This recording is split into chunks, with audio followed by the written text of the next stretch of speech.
Muy buenos días, muy buenas tardes y muy buenas noches. Bienvenidos a otro programa de Pura Virtud, Cine y Literatura. Hoy iniciamos, junto a César León de Castro, una nueva sección en el programa que es Política para Antimodernos. ¿Por qué?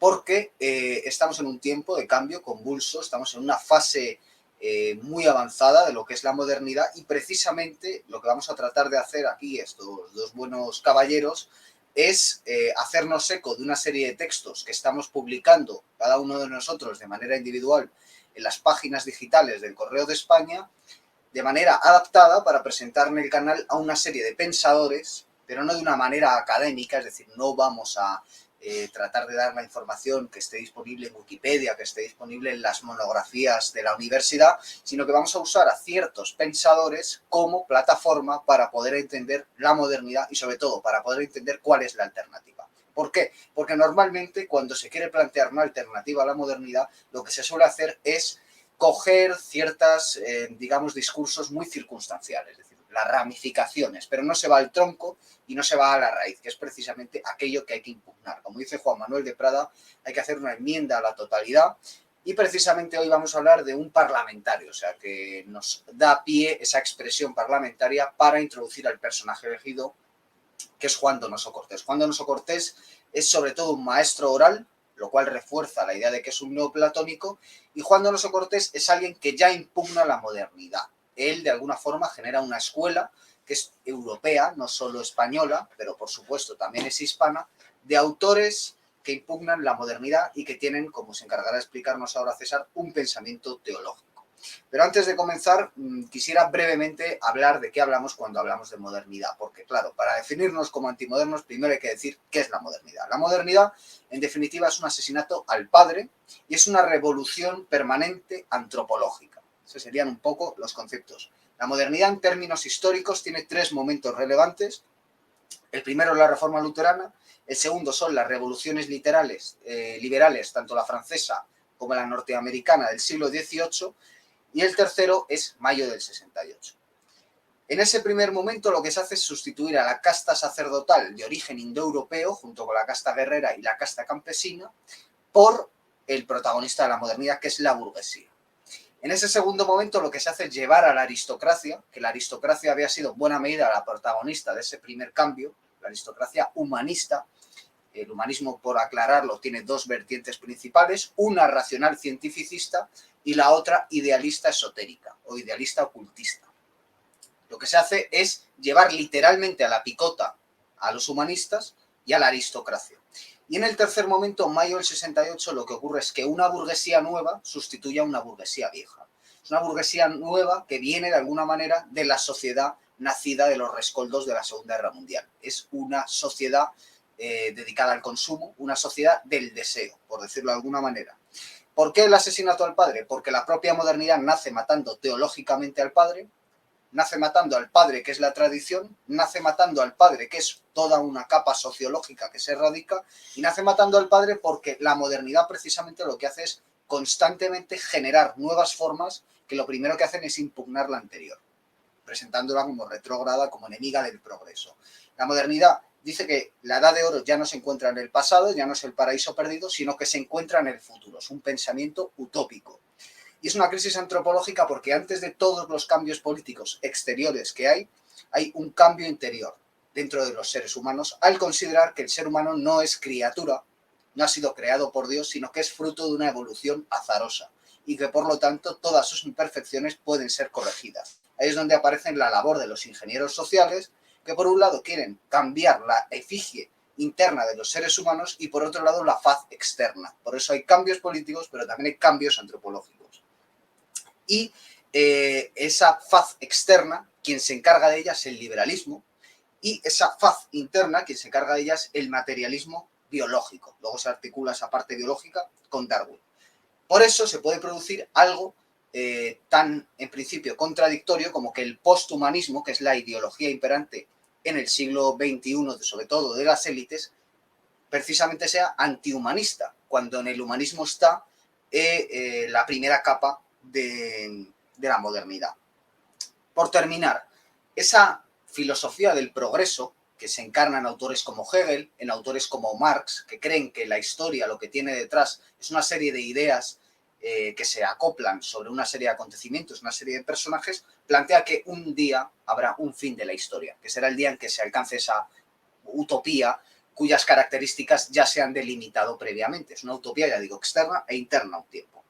Entonces, precisamente lo que tenemos que hacer para empezar es combatir la idea de que la historia tiene un fin. La historia no tiene un fin y, por supuesto, no estamos en el fin de los tiempos, en el fin de la historia, como se plantea desde ciertos discursos liberales de gente como Kolleve, Fukuyama o Escotado, que plantean que ya hemos llegado al fin de la historia, que estamos en una poshistoria. Yo creo que ya hemos vivido suficientes pandemias y suficientes acontecimientos, guerras y demás, crisis económicas, como para darnos cuenta de que no estamos en el fin de la historia y que, por lo tanto, no se ha conseguido nada. Es decir, estamos desmintiendo el mito del progreso. Dicho esto, con esta introducción, te voy a pasar la palabra, César, para que nos expliques un poco por qué hay que impugnar ese marco que es la modernidad, por qué hay que rechazar de plano y no enfangarse en pequeñas cuestiones aquello en lo que consiste la modernidad, y que nos expliques desde el caso concreto de Donoso Cortés y desde algunos conceptos de teología política, de metapolítica, igual que hay una metafísica, en definitiva, que nos expliques cuál es ese punto de partida del que tenemos que salir para entender a Donoso Cortés.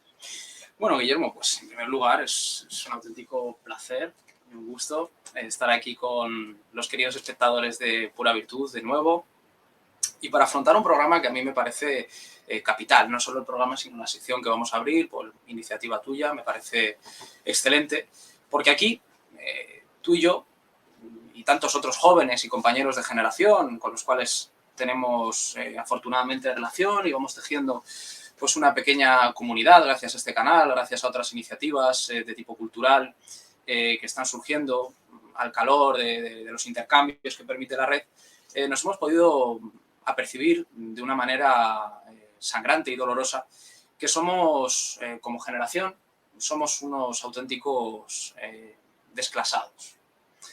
Entonces, como comentábamos esta tarde en una conversación tú y yo, los jóvenes a día de hoy estamos con un puñal entre los dientes. Estamos un poco como en aquella película y en aquella novela del Club de la Lucha. Es decir, estamos desencantados con una época que nos ha dejado sin perspectivas vitales, sin perspectivas de un futuro que esté dotado de esperanza, sin posibilidades materiales tampoco para construir un proyecto de vida a medio y largo plazo. Y aparte de todo eso, pues nos ha dejado una ruina espiritual, un desierto interior, ya no solo dificultades y adversidades exteriores, sino un desierto interior que no solo padecemos nosotros y que estamos en búsqueda de medicinas. Estamos en busca de medicinas espirituales, y digo medicinas porque vamos a hablar de la tradición farmacológica, que tiene mucho que ver con todos estos autores que vamos a tratar. ¿Por qué? Porque la modernidad es una enfermedad. La modernidad es una patología. Y como una enfermedad sistémica, tiene diversas aplicaciones disgregadoras en el cuerpo de aquel que sufre esa enfermedad. Es una enfermedad crónica. Tú has hecho un esquema histórico excelente. ¿Qué demuestra el esquema histórico que ha hecho Guillermo? Que la modernidad es un proceso histórico fracasado, es un proyecto histórico fallido. Hoy lo podemos ver con una desnudez absoluta. En otros tiempos pasados a lo mejor no era tan explícito, pero hoy ya lo podemos ver. Entre otras cosas por las razones biográficas, autobiográficas que estoy aduciendo y que podemos ver todos a nuestro alrededor. La salud mental de las personas de nuestro alrededor está quebrada, la educación es un fracaso, los oficios, el mundo económico laboral es una fuente de todo tipo de trastornos, de vilezas, etc. Entonces, hoy eso lo sabemos. ¿Por qué nos interesan estos autores? Porque lo supieron antes de tiempo, porque fueron visionarios, porque estudiaron las causas y por tanto se adelantaron a los efectos de esas causas, porque eran auténticos médicos de lo político, que es una idea que de la que quiero hablar, como digo, ¿no? ¿Cuál es la enfermedad, no? Bueno, pues la enfermedad, para empezar, es el propio ser humano, porque el ser humano, hay que decirlo, es una naturaleza caída. Es una criatura imperfecta. Y por tanto, lo que da lugar ese ser humano es a un cuerpo social que también es imperfecto, que tiene desequilibrios, que tiene problemas, etcétera, etcétera. La comprensión de la política en la historia tradicional de Occidente, y aquí introduzco ya el concepto de tradición farmacológica, siempre ha sabido esto. Siempre ha sabido que el hombre, en tanto que hombre, y la sociedad como conjunto de hombres, están transidos de desequilibrios que es importante prevenir. Es importante prevenir. Esto la modernidad lo ha olvidado completamente. La modernidad ha invertido podemos llamar, pesimismo antropológico y ha tenido la fe de que el hombre es una criatura bondadosa por naturaleza, o si no es bondadosa por naturaleza, la sociedad, desde la política, puede extirpar el mal del hombre y puede extirpar el mal de la sociedad. Eso es la modernidad, políticamente diría yo. La creencia que resulta de pensar que la política tiene capacidad para crear un hombre nuevo y una sociedad nueva también, que esté libre de pecado. Es una absoluta secularización, como supieron ver muchos de los autores que vamos a tratar, de conceptos propios del cristianismo. Pero en este caso es una transgresión para, de alguna manera, desquiciar los planteamientos cristianos y habitar en el error, chapotear en el error y, por tanto, ir generando distintos errores que se van agravando y conflictos alrededor de esos errores que, a medida que la modernidad se va expandiendo y que va profundizando sus planteamientos, va dando lugar a nuevas oleadas cada vez más crecientes y más potentes de destrucción, de caos, de anomia. Por tanto, ¿por qué centrar nuestra atención en los autores que vamos a calificar como antimodernos? Porque son munición conceptual, son munición literaria y son munición incluso psicológica para saber que no estamos solos en esta tradición de enfrentarnos a la modernidad, que hay una serie de hombres que nos anteceden y que dejaron puestas unas picas, dejaron puestos unos mojones, unas pistas para que nosotros vayamos siguiendo ese camino y gracias a ellos podamos descubrir otro horizonte vital, otra forma de comprender el mundo y, por tanto, otra forma de enfrentarnos a nuestra propia vida y de esperar algo diferente. Sí, que si me permites, 3 breves consideraciones. Una es una apelación directa al público, que es no callarse. Es decir, creo que hay una cosa muy clara y que casa muy bien con la intención que tiene esta serie de programas, que es la de no callarse. ¿Por qué? Porque hemos callado mucho tiempo. Es decir, estos autores reaccionarios lo que han hecho es guerra de guerrillas, ponerle palos a las ruedas, y no se ha conseguido. Es decir, podemos admirar su heroicidad, pero también podemos echarnos las manos de la cabeza por la ausencia de resultados que ha tenido su estrategia. Precisamente por eso, ahora hay que hacer una impugnación de la modernidad que tenga la vista puesta en la acción. Es decir, ya no solo vale con hacer diagnóstico y ya no solo vale con salvar cada uno su propia alma. Hay que hacer comunidad y precisamente para eso se hace este programa. ¿Por qué? Porque vamos a poner en tela de juicio, basándonos en los autores, pero ya sabemos que a quien nos escuche con malos oídos eso le va a dar igual, muchas de las ideas que hoy en día son políticamente correctas. Y eso puede acabar acarreando desde la cancelación social, la caída en desgracia o incluso el encarcelamiento. Por lo tanto, eso se va a hacer partiendo de la base de que no queremos callarnos.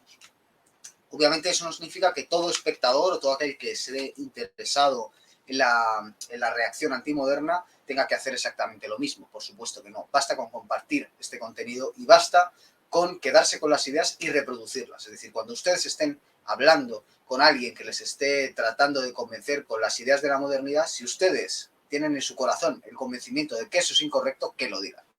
Que lo digan.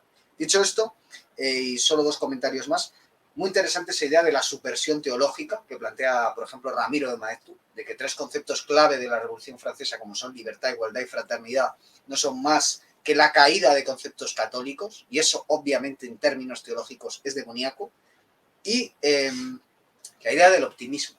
Es una idea muy científica y es una idea que hemos visto en la pandemia del COVID, por supuesto, cuando enseguida había un problema, que era la pandemia, y ya se estaba diciendo, mientras estábamos encerrados, que estos son los delirios propios de la modernidad, y por eso has hecho muy bien en hablar de patologías y de enfermedades mentales, ya se estaba hablando de que iba a llegar una vacuna salvadora. Ese optimismo de, bueno, aunque todo esté perdido, nos vamos a salvar. Aunque estemos destruyendo el planeta, va a venir algo que nos salve. La ciencia va a encontrar algo que nos salve. Bien, no nos va a salvar eso. Como dijo Heidegger, que es uno de los autores de los que hablaremos, solo un Dios puede salvarnos. Es decir, la única manera de salvarnos no está en la horizontalidad, sino que está en la verticalidad. Dicho esto, por supuesto, sigue con tu exposición, por favor. Sí, bueno, nosotros teníamos la intención hoy de hablar de Donoso Cortés, ¿no? Como pistoletazo de salida de esta sección, ¿no? ¿Por qué hablar de Donoso Cortés?, me preguntaba Guillermo. Yo daré una respuesta que es muy personal, por supuesto, porque ciertamente es una elección subjetiva la que hemos hecho, ¿no? Yo creo que hay que hablar de Donoso Cortés porque tenemos la fortuna, en primer lugar, de que escribió en español. Y es habitual en ciertos, en ciertos sectores, por supuesto, pues tener una falta de desconocimiento absoluto por los enhebradores de la tradición filosófica del propio país, ¿no? Decía Ramiro de Maeztu en defensa de la hispanidad que ningún liberal español ha aportado nada sustantivo a la historia del liberalismo europeo, ningún socialista español ha aportado nada sustantivo a la historia del socialismo europeo, ningún anarquista, etcétera, etcétera. Pero, en cambio, los españoles sí que hemos aportado antimodernos a la historia europea del pensamiento antimoderno, podríamos decir. Uno de ellos, Donoso Cortés. Hay que decir que Donoso Cortés es un autor que, si a día de hoy lo conocemos, no es gracias precisamente a los españoles del siglo pasado o de hace 2 siglos, sino a los europeos que leyeron a Donoso Cortés. Y que le leen. Y que le leen todavía, y que han aprendido muchísimo de Donoso Cortés. Porque Donoso Cortés, aunque sea un autor fundamentalmente católico, es un autor que desborda el catolicismo por la potencia de sus categorías, por la potencia de su filosofía, y que por tanto puede ser descuartizado e instrumentalizado según para qué otros intereses, ¿no? Es decir, es un pensador verdaderamente potente, que es lo que suele suceder con pensadores que tienen una potencia importante y notable, ¿no? Entonces, a Donoso Cortés se le ha leído mucho en Francia, fundamentalmente en Francia y en Alemania. En su tiempo ya, la primera recepción de Donoso fue en Francia, cosa curiosa. En España no le hizo caso prácticamente nadie. En cambio, el catolicismo francés y autores en general antimodernos franceses, que hay una fecundísima tradición allí, fue un autor enormemente estudiado, enormemente querido y respetado, ¿no? Y entonces se puede decir, como primera justificación, que Donoso Cortés es el pensador español que más eco ha encontrado en el pensamiento contemporáneo europeo, sin ninguna duda. Luego ya vendría Ortega, en fin, que es otro que también, ¿no? Pero en el siglo XIX, sin duda ninguna, Donoso Cortés. Y luego, otra razón que se podría aducir, sobre todo para esta ocasión, en la que estamos tratando de hacer una recomendación, sobre todo porque el propósito de esto, no lo hemos dicho, es que vayan a los autores. Estos autores hay que leerlos. No son autores de los que se puedan hacer exégesis, de los que se puedan hacer doxografías baratas. Eso para autores que sigan la corriente. Pero para este tipo de autores, no. Estos hay que leerlos porque precisamente plantean una enmienda a la totalidad. Entonces, para plantear esa enmienda a la totalidad hay que remontarse a los primeros principios, que es lo que no hacen nunca los autores modernos. Los autores modernos se encuentran en un punto del río y entonces siguen la corriente y van avanzando en esa misma corriente, pero no han echado la vista atrás. Y lo que hace Donoso Cortés, para empezar, es precisamente echar la vista atrás y decir, bueno, estamos en un momento de crisis, señores. Una palabra fundamental. Donoso es un pensador de crisis. Y a nosotros nos interesan los pensadores de crisis porque estamos viviendo un momento de crisis. Claro, ¿quién puede apreciar esa crisis? Aquellos que no están integrados en el mundo, que no están integrados en la sociedad, que no están integrados en el poder. Porque para eso no hay crisis, desde luego. Para los aristócratas de cada época no hay crisis ninguna, ¿no? Donoso, por cierto, era aristócrata, pero era un hombre por encima de sociología, de la sociología, porque miraba las ideas. Donoso estaba mirando siempre, como neoplatónico que era, que lo estábamos comentando, estaba mirando siempre a lo eterno. Y por tanto él se enfrentó a los intereses de su propia clase social. Y denunció la parvedad de esos intereses y de las actuaciones que se derivaban de esos intereses. Es decir, era, como comentábamos antes, un idealista. Era alguien que estaba dispuesto a sacrificar sus propias comodidades por la profunda convicción de sus ideas que defendía que no eran una mera justificación de su posición. Ojo, un idealista en lo vital. En lo vital, por no supuesto. Un ideológico. No. Era un tradicionalista idealista, ¿no? Eso es, exactamente. Entonces, ¿cuál sería la segunda razón? Pues que para estas coordenadas desde las cuales nos estamos moviendo, que son unas coordenadas tradicionalistas, entendido por tradicionalismo, no ninguna formulación política concreta, sino un concepto filosófico general. Claro, no estamos hablando de carlismo, no se trata de eso. Tradición sapiencial perenne. Tradición sapiencial perenne, es decir, aquel que esté interesado por la tradición sapiencial perenne tiene que ir a Donoso Cortés porque es una formulación de una de esas vías de la tradición sapiencial perenne, sin ningún tipo de dudas. Entonces, claro, este tipo de autores de los que estamos hablando son en cierta medida herméticos. Es decir, tienes que dar un paso importantísimo, que es el de cuestionar la modernidad. Que eso ya tiene tela. Y penetrar en su lenguaje. Y penetrar en ese lenguaje. Y por eso son teólogos. Al final son teólogos, lo que pasa que ya no hay Edad Media. Por lo tanto, tienes que ser teólogo de un mundo desacralizado. Exactamente.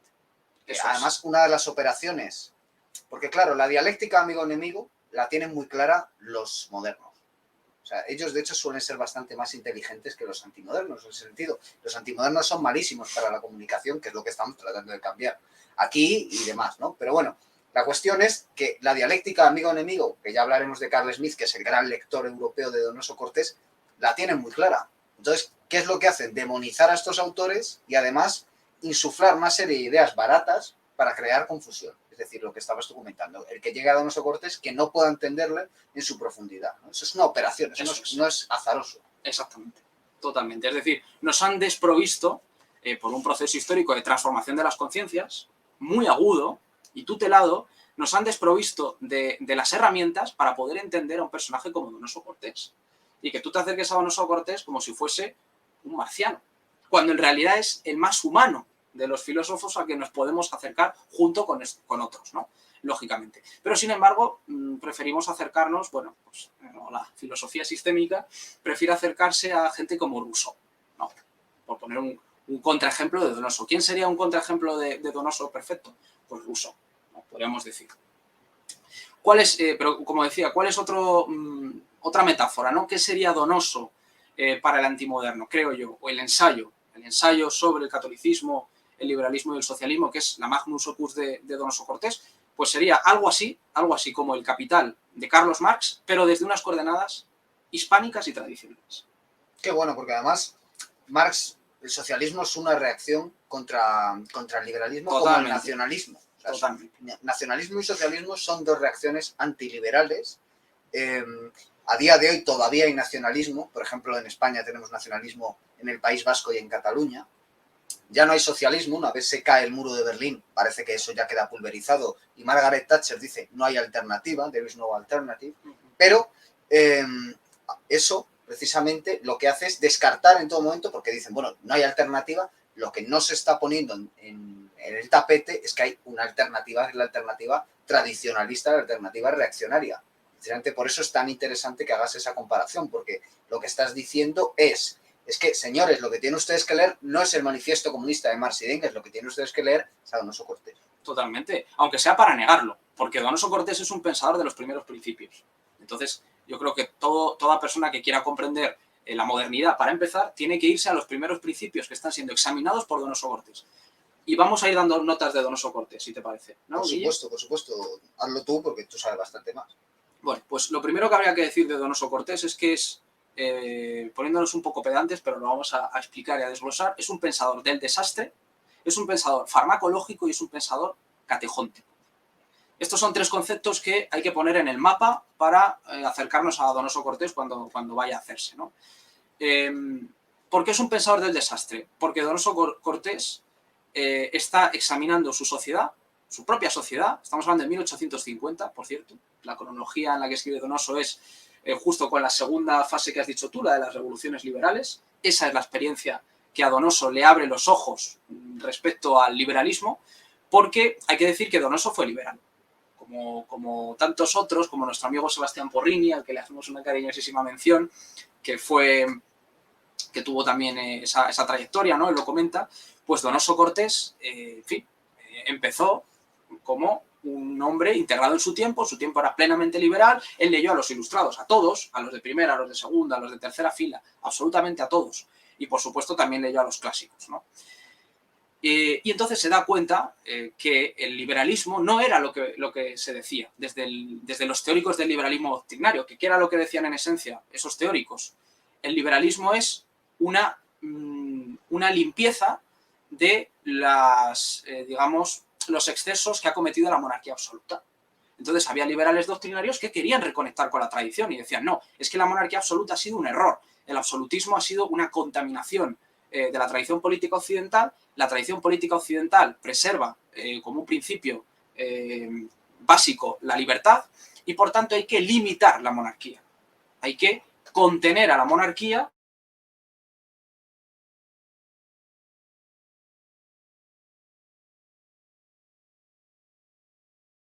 Un pensador tradicional, desde el principio hasta el final. Esto hay que decirlo porque muchas veces he interpretado a Donoso como una persona contradictoria, que tiene fases, etcétera, etcétera. Bueno, tiene fases en lo partidista, en lo político, pero no en el fondo de sus ideas, porque el fondo de sus ideas es la preocupación por la tradición en un momento de crisis y de convulsión que puede destruir la tradición con lo que eso puede tener de terrible. Entonces, ¿qué sucede?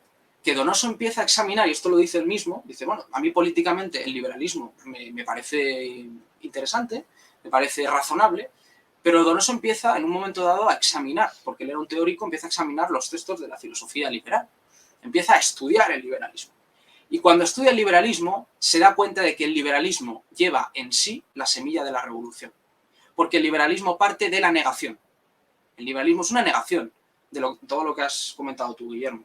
Es la negación de la tradición, es la negación de la autoridad legítima, porque, claro, en la medida en que niegas la autoridad divina, también niegas la autoridad humana. Entonces, ¿qué dice el liberalismo? No puede haber autoridad, lo que tiene que haber es un consenso.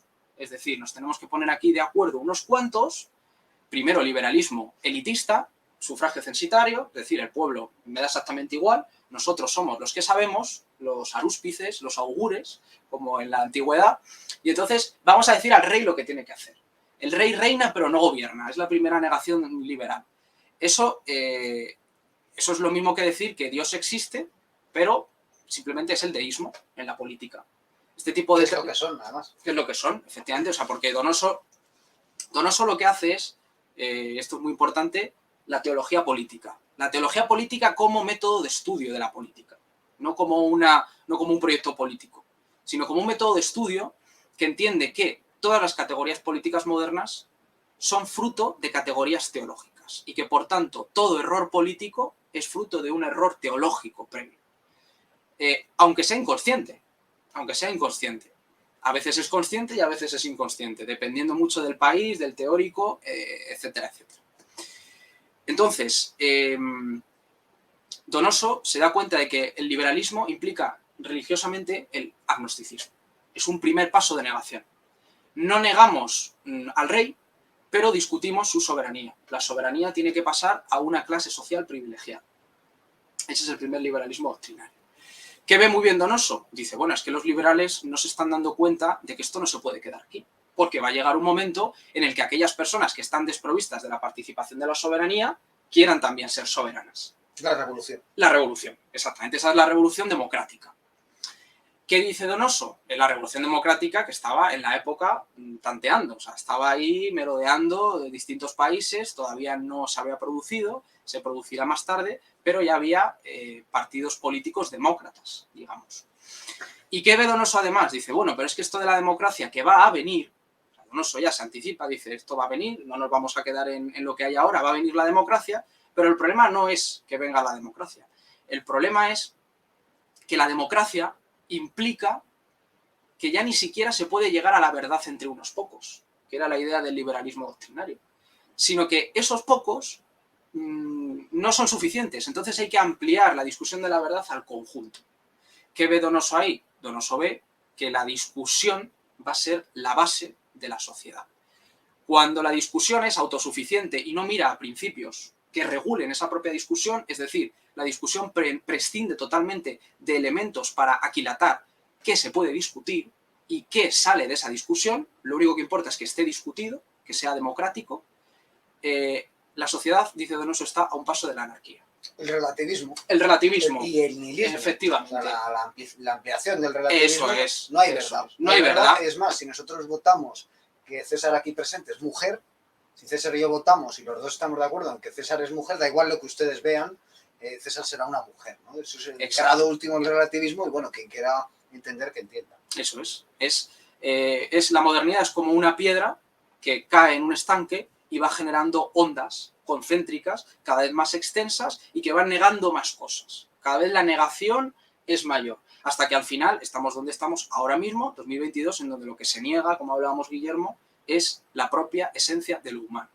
Ya se está redefiniendo qué es lo humano. Se empieza redefiniendo a Dios, pasa a redefinirse la política, luego la sociedad, luego la cultura y luego el propio ser humano. Claro, porque la libertad es el concepto básico del liberalismo, pero la libertad que ellos dicen, es decir, una vez, que esto lo veía muy bien Carl Smith, ya no solo es dialéctica amigo-enemigo, decir quién es el amigo y quién es el enemigo, sino que también una vez has creado el marco, y esto para mí es lo clave, la clave de todos los pensadores antimodernos es que ellos quieren salirse del marco, ellos siempre piensan fuera del marco, es que los liberales siempre son los que se encargan de delimitar el marco. Por ejemplo, con una constitución. Esto lo de Carl Smith. Entonces, una constitución, estableces qué es lo legal y estableces dónde puede moverse la libertad de las personas. Buenísimo. Una vez esa legalidad se excede, bueno, pues usted ya no es libre porque no me está permitiendo a mí ser libre. Entonces, lo primero que se hace es esa operación, definir los términos, y una vez se ha hecho la definición, pues ya, por supuesto, todos somos libres y demás, ¿no? Una vez se ha definido,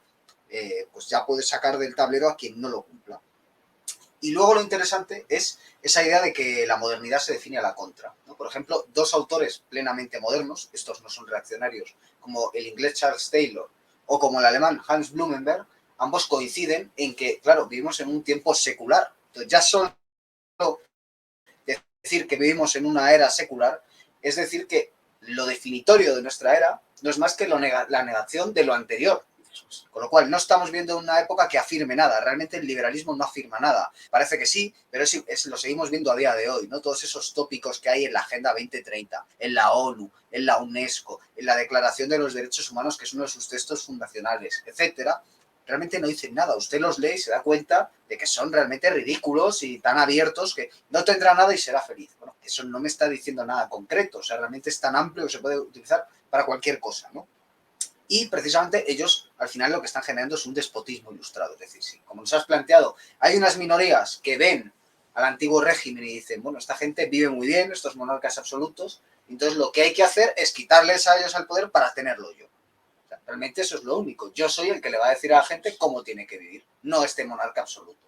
Entonces, eso es lo único que hacen, no hacen ningún otro tipo de operación, ni siquiera en la democracia se hace otra operación. Cuando el pueblo vota cosas que no le gustan a las élites, se les acusa de ¿qué? De populistas, que es el gran invento que ha generado ahora el liberalismo para todas esas reacciones identitarias políticas que lo que quieren es recuperar la soberanía popular, que por supuesto no está en el pueblo, está en las élites que han generado el marco.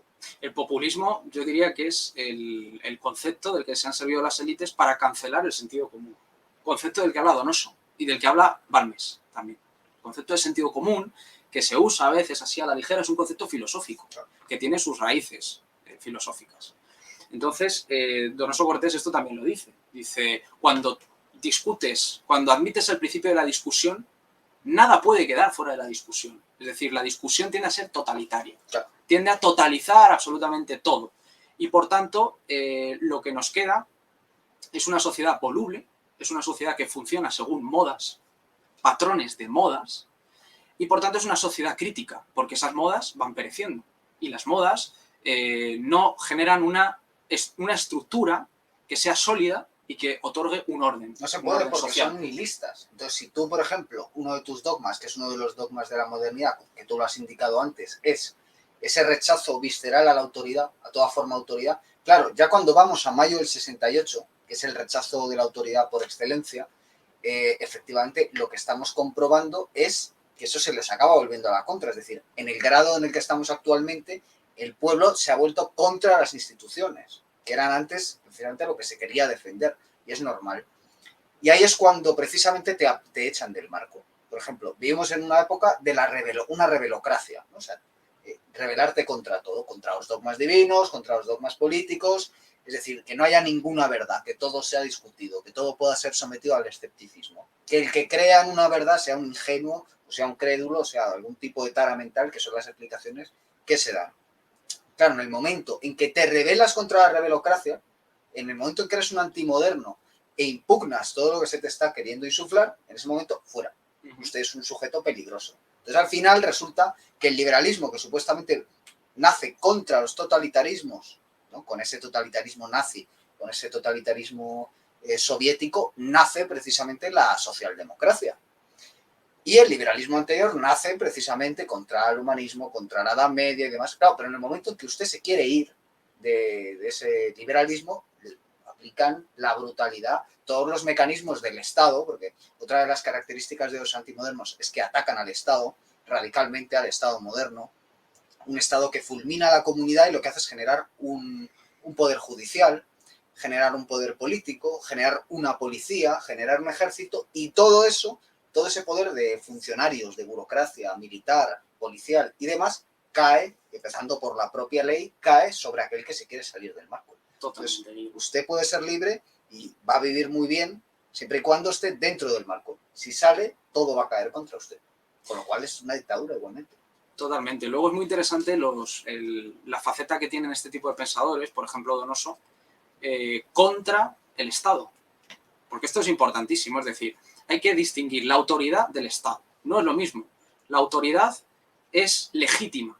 El concepto clásico de autoridad implica legitimidad.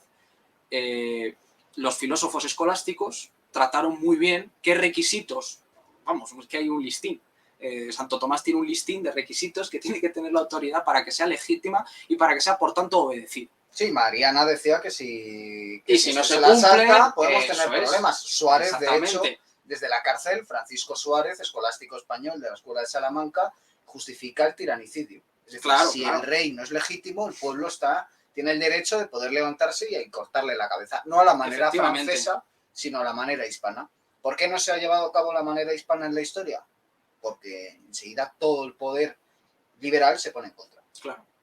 Sí, sí, exactamente. Entonces, los filósofos escolásticos entendían, conceptualizaban al rey como el primero de los servidores del pueblo. Es decir, el rey no era un dios en la tierra, que es lo que van a decir luego los teóricos del absolutismo, por cierto, protestantes, porque los que hacen una teología política absolutista son protestantes. Calvinistas. Y calvinistas concretamente, y los teóricos del Estado moderno son protestantes, o de cultura protestante, o han nacido en una cultura protestante.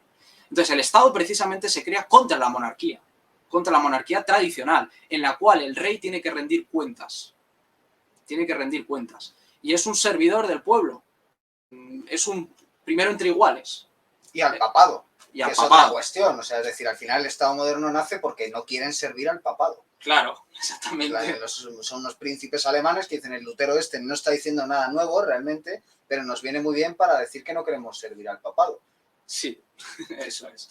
Entonces, yo lo que quería comentar era, para seguir dando pinceladas de Donoso, sí. La ley de los termómetros de Donoso. Donoso tiene así la llama él, la ley de los termómetros, que él entiende que es una ley histórica universal. Entonces, él dice que el poder implica represión. Aquí vamos a entrar con un concepto fundamental, que es el de la farmacología política.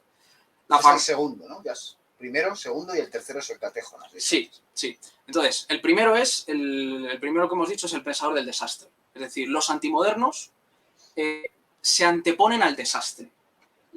Pensar políticamente es pensar en el desastre y, por tanto, prevenirlo. No es generar el paraíso en la tierra, no es acicatear el progreso histórico, no es estimular los avances de la conciencia abstractos, etc. No. La política se tiene que encargar de contener las disgregadoras y caóticas que tiene el hombre y que tiene la sociedad. Claro, esto hay que partir de una antropología cristiana. Por eso esas conexiones, Donoso es uno de esos pensadores fundamentales para entender los orígenes teológicos de lo político. Lo político nace de lo sagrado. La tradición sagrada va dando lugar a instituciones políticas. Lo que decías tú, el Papa es el referente del cual nacen los reyes. El Papa es la figura central. De la Iglesia nace el imperio, es decir, Las categorías sagradas, religiosas, dan lugar a categorías políticas. Bien, entonces pasamos a lo farmacológico. Los antimodernos esto lo saben, los modernos no, pero actúan igualmente así. No puede ser de otra manera, porque la política está envuelta en la teología. Lo farmacológico, bien, lo farmacológico entiende que el poder es como la farmacia. ¿Qué es la farmacia? La farmacia es un veneno que nos introducimos en el cuerpo para salvar el cuerpo. Es un veneno que repara provisionalmente nuestro cuerpo. ¿Qué es el poder político para la teología política cristiana, vamos a decir? Pues el poder político es una farmacia. Es decir, es una medicina que por tanto tiene una ambivalencia. Es buena y es mala. En términos absolutos es mala. Porque en realidad, poniéndonos radicales, el pensamiento católico es anarquista. En el sentido de que solo debemos servir a Jesucristo. No a tú quién eres rey para que yo te sirva a ti, ¿no? Tú eres pues, uno igual que yo, eres hijo de Cristo. Tú no tienes por qué a mí mandarme absolutamente nada. Ahora, y eso lo lleva a cabo la monarquía hispánica, que por eso cuando van a América, y esa es la diferencia con los pueblos luteranos, no subyugan al otro, porque saben que no están legitimados a eso. Exactamente. En el momento en que tú dices que tu relación con Dios es personal y que encima ya está todo predestinado, sí, y encima el otro sujeto no tiene libre albedrío, sino que es un perdedor, si no tiene dinero económico, se le puede tratar como a un ser infrahumano, cosa que jamás ocurriría en una monarquía hispánica donde cada miembro tiene unos derechos inalienables por la gracia, porque precisamente es criatura, porque precisamente ha sido creado. Claro. Claro, es que si no, como decía Maeztu, ¿de dónde sacan los progresistas que todo ser humano tiene dignidad? Claro. ¿Cómo lo justifican? Si no es porque son hijos todos iguales de un mismo creador.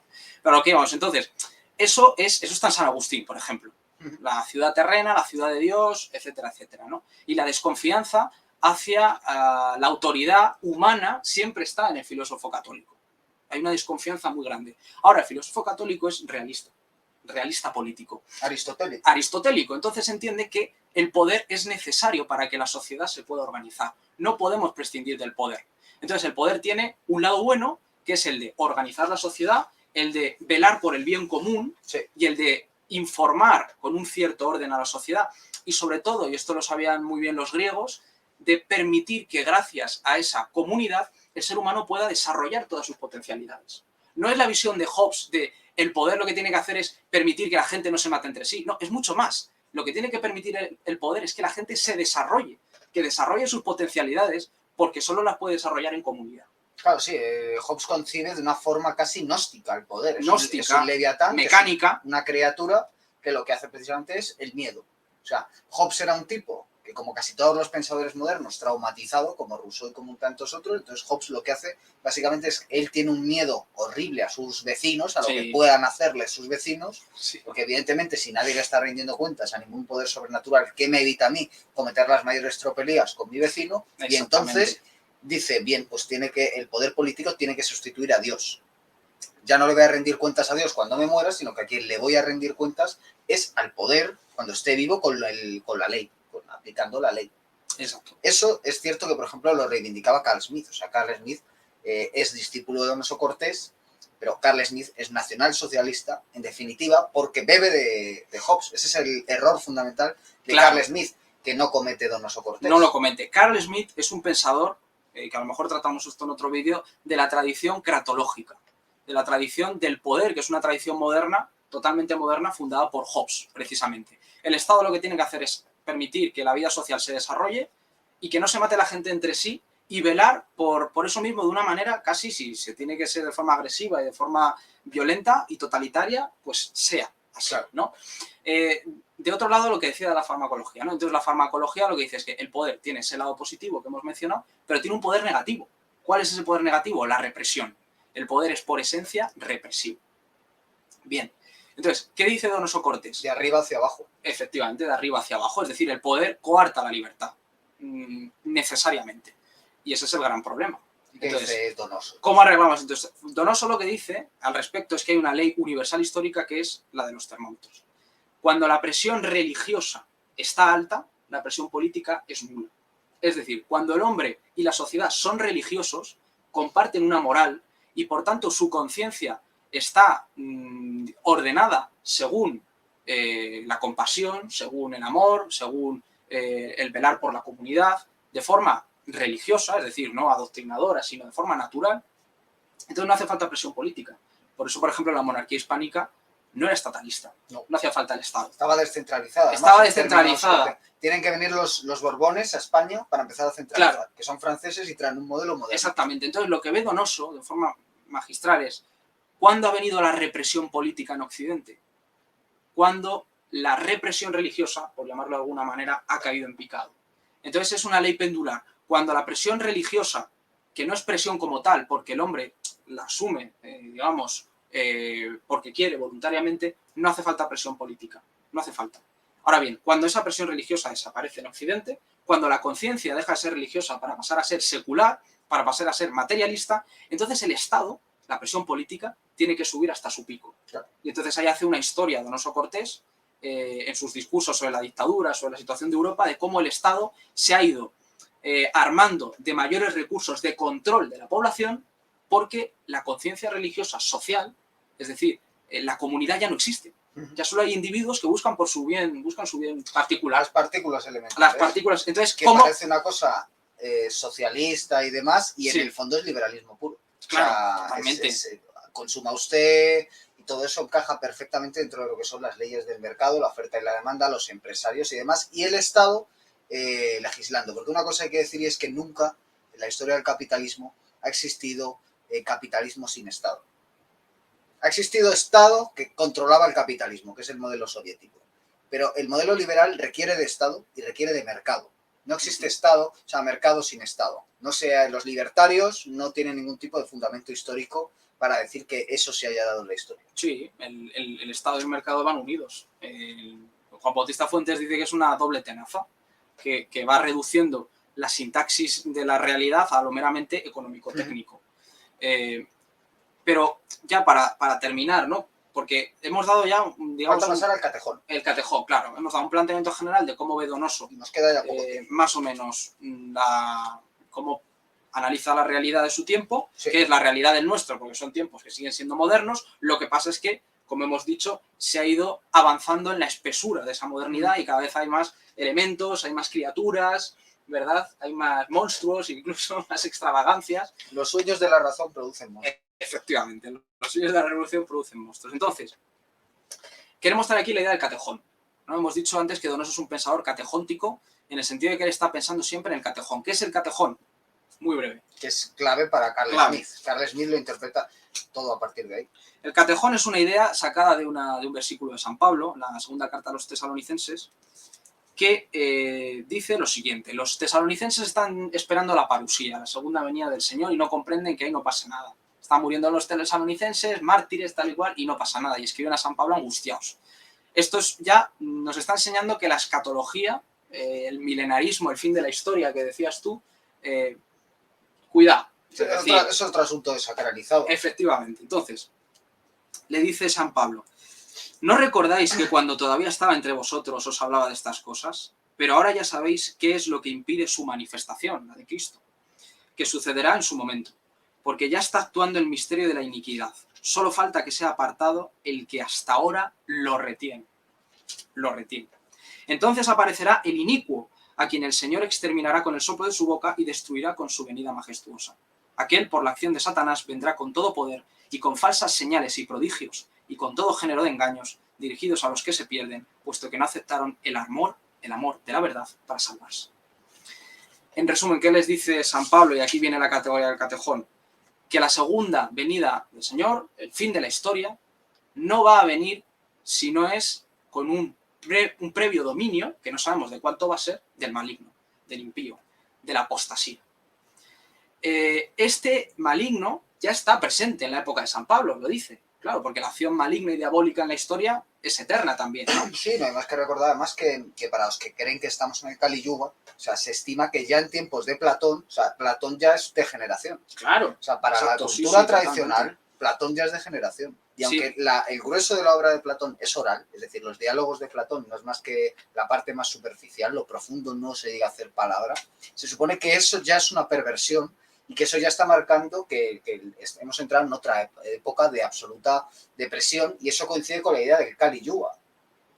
hindú que hemos tratado aquí, ¿no? Es decir, ya es un tiempo indeterminado, probablemente bastante largo, en el que haya una degeneración constante. Por eso todos los pensadores antimodernos siguen diciendo que estamos en un estado de degeneración, y por supuesto cada vez es más profundo. Exactamente. Y simplemente para seguir con el Sí. ¿qué es el catejón? ¿No? ¿Qué es el catejón? El catejón es lo que retiene, como dice San Pablo, ¿el qué? Pues lo que retiene la historia. Lo que retiene la historia humana, la posibilidad de la historia y por tanto la posibilidad de la política. Entonces, ¿qué es el catejón? Es un dique de contención contra la disolución de la historia, de lo político y de lo humano. Además se especula mucho con qué pueda ser el catejón. Claro, y ese es el Carl Smith, por ejemplo, que es el que más ha hablado del catejón políticamente, Carl Smith pensó que eso podía ser el nacionalsocialismo, que eso podía ser Hitler y que eso podía ser el Estado nazi. Por supuesto, él mismo después se da cuenta de que no es así y lo escribe, cuando ya termina la Segunda Guerra Mundial y él es encarcelado y depurado. Pero, por supuesto, todos los continuadores de Carl Smith, que son en el fondo continuadores de Donoso Cortés, siguen preguntándose qué es el catejón, al punto de que a día de hoy, por ejemplo, Alexander Dugin está en una posición muy pareja a la de Carl Smith, porque Alexander Dugin está planteando si no será la Rusia de Putin el catejón, que yo no comparto, pero está cometiendo un poco el mismo error de Carl Smith, ¿no? Y es un error importante en el que no debe caer el antimoderno, que es precisamente se arroga el pensador moderno, que es la potestad de decir, casi ponerse en el lugar de Dios para decidir cuál es el fin de la historia, para decidir cuál es la meta del progreso, etcétera, etcétera. El pensador antimoderno debe ser escéptico en eso, no debe arrogarse esa posibilidad, porque además cada vez que lo ha hecho, hasta la fecha hemos documentado que ha fracasado. Y Donoso Cortés, hasta donde yo sé, no comete ese error de decir, esto es el catejón. No, pero él no define qué es el catejón, pero sí tiene en cuenta el catejón para entender la política, claro, que es lo que nosotros queremos proponer en este programa y en esta sección. Es decir, reflexionar sobre la necesidad de un catejón y la operatividad de ese catejón para tener en cuenta los análisis que podamos hacer de la modernidad. Porque esto ya será muy profundo, pero lo que viene a decir Donoso es que el catejón, esto es una interpretación mía, no es que Donoso lo diga explícitamente, pero el análisis que hace Donoso de la modernidad es de una lucidez tal que no se explica si no es porque Donoso entiende que el catejón se ha retirado de la historia. Y, entonces, y por lo tanto, lo que viene tras la modernidad es lo que describe San Pablo. El reino de... Efectivamente. No hace falta decirlo, ¿no? Claro, exactamente. No hace falta decirlo, no lo digamos. Que además, pero... sí que quisiera hacer unas consideraciones un poco para ya dar pie al próximo programa, obviamente, porque ya casi estamos fuera de tiempo y por eso, en cuanto termine la última intervención, César, es tuya para que hagas el cierre que quieras. Es que obviamente Donoso Cortés coincide primero en el tiempo con otros dos autores españoles antimodernos, reaccionarios, que son Marcelino Méndez Pelayo y Balmes. Sobre todo a él se lo compara con Balmes, porque Balmes desde sus artículos y Donoso Cortés desde sus discursos, ¿no? Tiene esa obra dispersa, pero que es precisamente atacar la base del pensamiento moderno, del pensamiento liberal. En el caso de Balmes, él retoma ciertas ideas de Edmund Burke. Burke es el primer, digamos, reaccionario de la política. Burke, al final, lo que hace es ver que la Constitución inglesa, de tiempos de la Revolución Francesa, coge y compara la Constitución inglesa con el programa de la Revolución Francesa. Y dice, la Constitución inglesa nace del consenso entre el pueblo y el rey. Y por otro lado, lo que están imponiendo en la Revolución Francesa es un invento de una serie de déspotas. Entonces dice, bueno, lo que hay que hacer es conservar esa Constitución. De alguna forma, Balmes también es un conservador, no es un tradicionalista. Él no tiene esos fundamentos tan arraigados. Es un poco lo mismo que le ocurre a Burke. Donoso Cortés se parece más a Joseph de Maistre. Joseph de Maistre es un pensador francés y les invito ahí al programa que hay de la última página de Maistre, porque Sebastián Porrini, que antes lo has citado, se conoce a Joseph de Maistre como la palma de la mano. Joseph de Maistre es el primero que plantea que la modernidad es antiteológica. Por lo tanto, es el primero que dice que el pensamiento reaccionario debe dejarse de monsergas circunstanciales e ir a la base. Eso es Joseph de Maistre. Después vienen Balmes, Donoso Cortés y Menéndez Pelayo. Menéndez Pelayo empieza la historia de las ideas, no Hegel, esto es importante, pero ya enseguida se encarga la modernidad de que nos quedemos con el modelo hegeliano, que dice que la historia está habitada por las ideas. Menéndez Pelayo jamás diría eso. Bien, después pasamos a Carl Smith. Carl Smith tiene por un lado un concepto clave, el catejón, que lo acabas de explicar, Luego tiene la dialéctica amigo-enemigo y sobre todo el decisionismo, es el gran invento de Carl Smith, y de hecho él dice que lo toma de Donoso Cortés, cuando no es cierto, pero bueno, él lo dice. Y el decisionismo tiene mucho que ver con su teoría de la Constitución. Es decir, el decisionismo es que buena parte de las medidas que se meten a sufragio en el parlamentarismo, en realidad ya vienen decididas de antemano porque se ha dado un marco constitucional que las determina. En buena medida eso es lo que nos permite impugnar la modernidad. Es extrapolable incluso hasta la ciencia. Buena parte de las conclusiones de la ciencia moderna ya vienen determinadas por los parámetros de los que se parte desde la ciencia. Y lo que dice Carl Smith es que por eso es inevitable decidir. Es decir, que si no decide usted, alguien va a decidir por usted. El indecisionismo, de hecho, que es una cosa totalmente antiviril, es decir, no es virtuosa, es un error político, porque en el momento en que no decides, otro va a decir por ti. En el momento en que no decides quién es tu enemigo, en el momento en que no estás pensando contra alguien, otro decidirá por ti. Después vienen, por ejemplo, Leonardo Castellani, que para mí de hecho es el gran continuador, porque además es en su propia lengua de Donoso Cortés. Leonardo Castellani es el primero que dice que el liberalismo va contra la libertad, que el liberalismo se arroga una definición de libertad, pero esa definición de libertad va contra la libertad. ¿Quién ejerce la libertad entonces? Una dictadura selecta que él llama el gobierno secreto, literalmente, un artículo que se titula así. Y que por supuesto expurgan, esto lleva a expurgar a Castellani. Y luego vienen tres autores relacionados políticamente con el fascismo. Uno Julius Evola, otro es Ernest Junger y otro es Martin Heidegger. A Martin Heidegger lo vamos a dejar más de lado, pero el caso es que Evola y Junger, los dos coinciden en que al final la reacción, una vez ha fracasado el socialismo, el nacionalismo y el fascismo, la reacción es personal. Es decir, que todo intento político nos va a conducir a caer en los mismos errores que ya se han cometido y que son salvajes. Y por lo tanto lo que hay que llevar es, primero, a un realismo que sea comprender la realidad. Segundo, a un estoicismo que sea una actitud personal frente a esa realidad. Y tercero, una búsqueda de la trascendencia. Porque al final, si no se puede salvar al mundo, por lo menos hay que tratar de salvar el alma, que es precisamente lo que nace el moderno. El moderno quiere salvar al mundo sin salvarse a sí mismo. Y digamos que ahí está la figura del anarca, que es lo que propone Junger, el anarca que vive emboscado, y de otro lado, en el caso de Ébola, tenemos esa vía de la acción, pero que él mismo un poco tiene un conflicto con ella, ¿no? Frente a, por ejemplo, René Guénon, que sí que dice que todo debe desembocar en una acción práctica. Julius Evola no llega a tanto. Y luego el último término, esto ya digo, es un repaso rápido, seguramente a alguno de estos pensadores le dediquemos otro programa, son Alexander Dugin, Giorgio Agamben, Alain de Benoist y Russell Renaud. Esta serie de autores tienen mucho que ver con Carl Smith. En el caso de Dugin, ya lo he mencionado brevemente, en el caso de Agamben es el gran continuador de Carl Smith y por lo tanto, lo sepa él o no, el gran continuador de Donoso Cortés.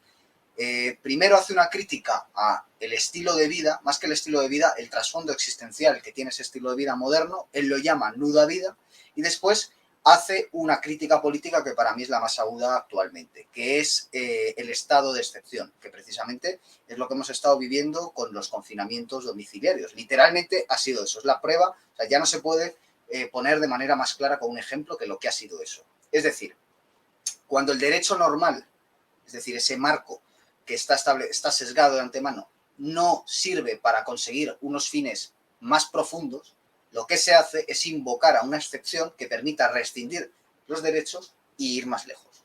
Yo lo dejo ahí. Y Alain de Benoist y Russell Renaud son más complejos. Alain de Benoist es el gran pensador de reacción contra el mayo del 68 francés, con la nueva derecha.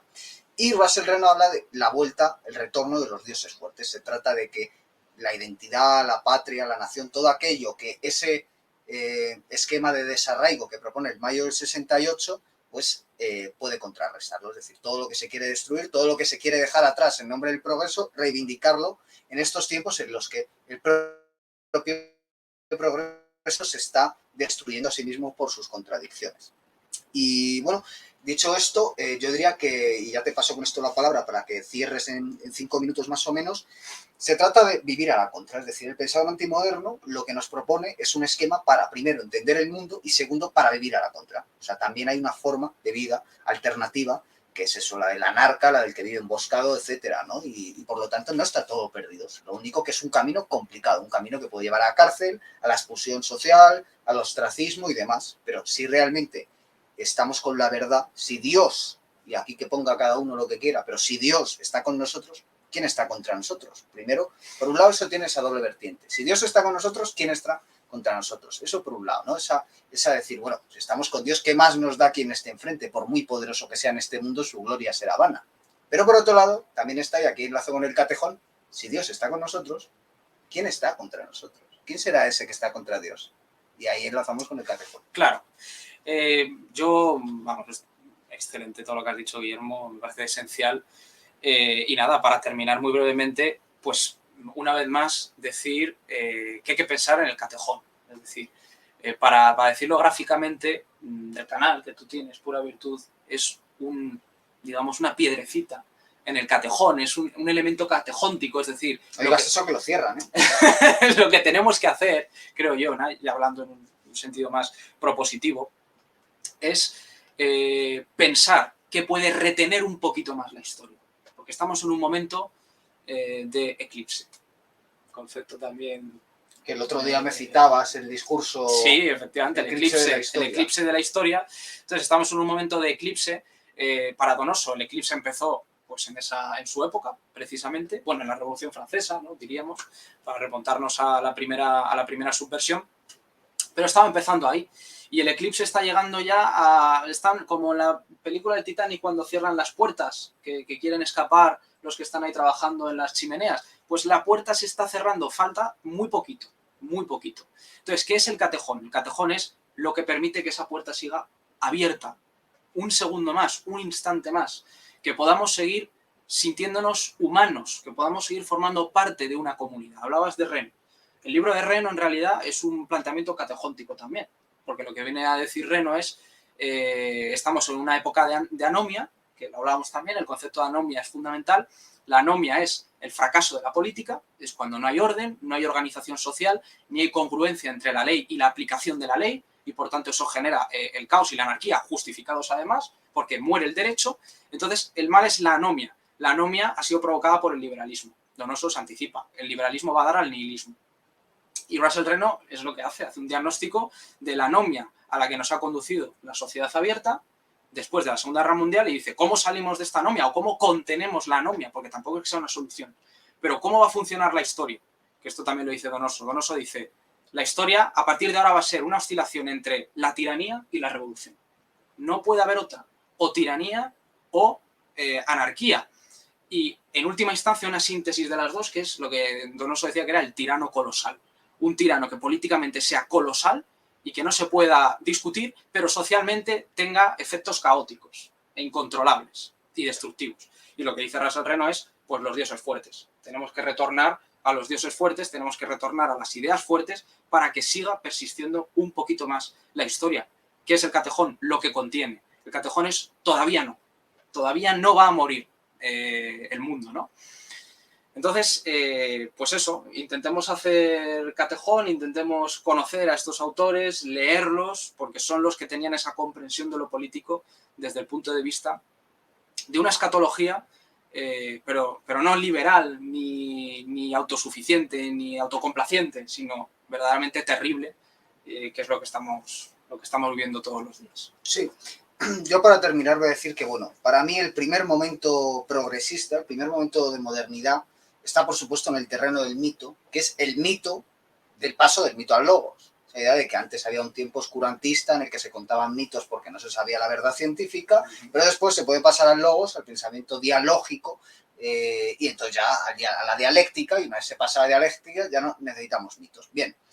Antes, César, hemos tenido una conversación casi tan intensa como esta, solo que fuera de cámara para decir qué demonios contamos en una hora, me citaba una frase extraordinaria y que Russell Reno firmaría, que es esa idea de Karl Popper, la sociedad abierta es intolerante con los intolerantes, ¿no? Porque si usted es intolerante, nosotros, que somos liberales, podemos ser intolerantes con usted. Es decir, de nuevo, nosotros definimos qué es la libertad y si usted se sale de ahí, le calificamos de reaccionario, de fascista, de machista, de xenófobo, de no sé qué, y le cancelamos en distinto grado, dependiendo cuán profunda haya sido su crítica. Bien, pues yo quería terminar con una figura mítica, porque en definitiva no hay nada tan reaccionario como afirmar la mitología, y como pasar de batalla cultural a lucha por el imaginario, eso es lo más reaccionario que hay, porque ahí de nuevo estamos yendo al fondo, no nos quedamos en las diatribas del día a día. Bien, el mito de Prometeo, que antes se lo mencionaba también a César, ¿no? Esa idea de que el problema con Prometeo no es que robe el fuego a los dioses, porque si los dioses hubieran querido, le hubieran podido arrebatar el fuego a los hombres. Los dioses no le quitan el fuego que Prometeo le ha dado a los hombres.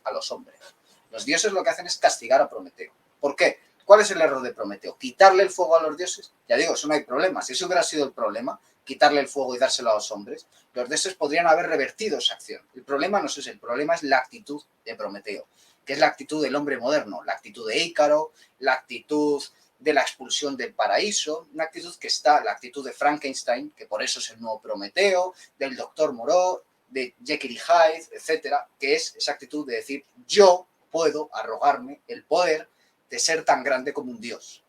Es decir, yo soy el que le da el fuego a los hombres. Eso es lo que dice Prometeo y ahí es donde está el problema. Yo soy tan grande como los dioses. Yo soy más grande que los hombres. Y eso es precisamente la ideología que subyace a la modernidad. El posthumanismo, porque una vez se deja de ser humano, ¿qué se empieza a ser? Dioses. Caminamos hacia el Homo Deus. Por eso, hoy más que nunca, en esa redefinición de lo antropológico, porque de nuevo la modernidad es puramente una revolución antropológica, lo demás es circunstancial, esa redefinición del humano, de nuevo estamos definiendo el concepto del humano para dejar fuera lo que no consideramos humano, que son todas esas imperfecciones que se quieren depurar, es la batalla que tenemos que dar. Es decir, tenemos que ser muy conscientes de que no somos dioses. Cuando la vida pueda empezar a extenderse 300 años, cosa que no es tan descabellada y que solo se podrá permitir una parte de la población rica, cuando se puedan empezar a alterar genéticamente los embriones, cosa que no es tan descabellada y que solo se podrá permitir una parte de la población, cuando se puedan empezar a hacer órganos con impresoras 3D, cuando se puedan empezar a hacer tantas y tantas aberraciones que nadie está sometiendo a la decisión de si es ético o no, porque uno, el progreso nos lleva a ello y dos, los científicos nos dicen que está muy bien, es decir, los científicos lo inventan sin plantearse si eso es bueno o malo y no hay ningún tipo de moralidad. ¿Por qué? Porque el relativismo nos dice que no hay ni bien ni mal, porque al no haber Dios no hay que respetar ningún tipo de mandamiento. Por lo tanto, lo más reaccionario que hay es afirmar lo humano. En primer término, la persona, con su libre albedrío y la gracia natural de ser criatura. Lo segundo, la familia, como núcleo esencial social. Y lo tercero, la comunidad. Si mantenemos la prosperidad en esos tres ámbitos, no van a poder vencernos. Así que seguiremos hablando de pensadores antimodernos con nuestro querido César León de Castro y sus artículos extraordinarios en el Correo de España para quien quiera informarse mejor y no en este constreñimiento de una hora y de la palabra hablada, que al final es más difícil ser preciso. Muchas gracias por haber llegado hasta este punto del programa y volveremos pronto con más programas aquí en Pura Virtud, Cine y Literatura. Hasta pronto.